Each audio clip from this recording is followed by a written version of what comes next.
సొంత ఇల్లు ఉండాలనేది ప్రతి ఒక్కరి కల. ఇల్లు కొనుగోలు చేయడం లేదా కట్టుకోవడానికి పెద్ద మొత్తంలో డబ్బులు కావాలి. కొంత తమ వద్ద సేవింగ్స్ చేసుకున్న డబ్బుతో పాటు బ్యాంకుల నుంచి రుణం తీసుకుంటారు. ప్రభుత్వ, ప్రైవేటు ఉద్యోగులు బ్యాంకుల నుంచి హోమ్ లోన్స్ తీసుకుంటారు.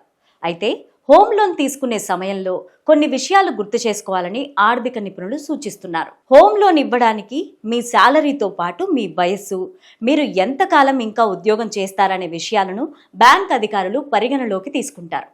దీని ఆధారంగానే బ్యాంకులు హౌసింగ్ లోన్ను ఇస్తాయి. మనం కోరుకున్నంత లోన్ కావాలంటే వీటన్నింటినీ పరిశీలిస్తారు. క్రెడిట్ స్కోర్ 750 కంటే ఎక్కువగా ఉంటే వడ్డీ రేటు కూడా తక్కువగా ఉంటుంది.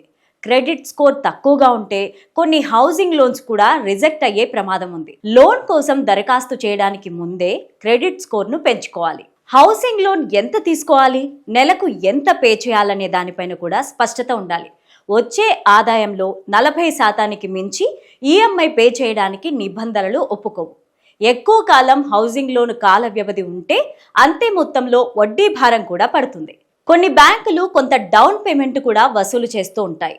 కొన్ని బ్యాంకులు మాత్రం డౌన్ పేమెంట్ను వసూలు చేయవు. డౌన్ పేమెంట్ వసూలు చేస్తే కొంత భారం తగ్గుతుంది. ఎక్కువ డౌన్ పేమెంట్ చేస్తే వడ్డీ రేటు కూడా తగ్గుతుంది.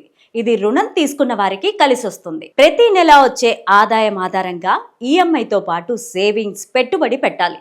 ఆదాయంలో 50% ఈఎంఐలు, ఇతర ఖర్చుల కోసం ఉపయోగించాలి. 30% ఇతర ఖర్చుల కోసం, మిగిలిన 20% సేవింగ్స్, పెట్టుబడి కోసం ఖర్చు చేయాలి. ఈ 20% ఆదాయంలో పెట్టుబడి పెట్టిన హోమ్ లోన్ తీర్చేందుకు ఉపయోగపడుతుంది. హోమ్ లోన్ త్వరగా తీరడానికి ప్రతి ఏటా ఒక్క ఈఎంఐ లేదా ఇబ్బంది లేకపోతే 1 కంటే ఎక్కువ ఈఎంఐలు చెల్లిస్తే అస్సలు భారం తగ్గుతుంది.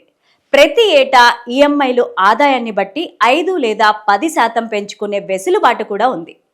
ఇలా చేసినా కూడా లోన్ త్వరగా తీర్చొచ్చు.